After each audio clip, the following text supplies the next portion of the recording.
Yesterday I was reading a story for my children and something very interesting struck me in the story. So in the story there was a teacher and there was a child, and teacher quizzed the child. She said, "Brian, if I give you 1 plus 1 plus 1 apple, how many apples would you have?" Brian replied immediately, "Teacher, I would have 4 apples." Teacher was like, maybe he didn't hear my question properly. She repeated, "Brian, if I give you 1 plus 1 plus 1, hear carefully and tell me how many apples would you have?" Brian, this time little hesitant, trying to think. He didn't want to upset his favorite teacher.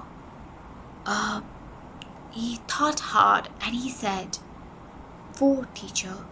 Teacher remembered Brian liked strawberry. So she said, "Brian, think now. If I give you 1 plus 1 plus 1, how many strawberries would you have?" Brian replied immediately, "Teacher, I would have 3 strawberries." Teacher was happy. Finally, she succeeded. Now she wanted to try again. So she said, "Now, Brian, use the same logic and think. If I give you 1 plus 1 plus 1, how many apples would you have?" Brian replied again, 4, teacher. But this time, teacher was upset, lost a little bit of cool as well. And she said, "Can you let me know how would you have 4 apples?" Brian said, "Teacher, because there is already 1 apple which is in my bag." Now fast forward this example or try to relate this example in our real life.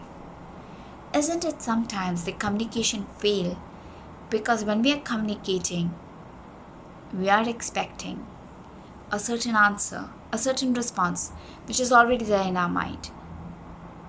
We are so close that sometimes we are not able to appreciate the perspective, what the other person is trying to get in. We are not able to appreciate, we are not able to listen through carefully because sometimes we communicate not to connect.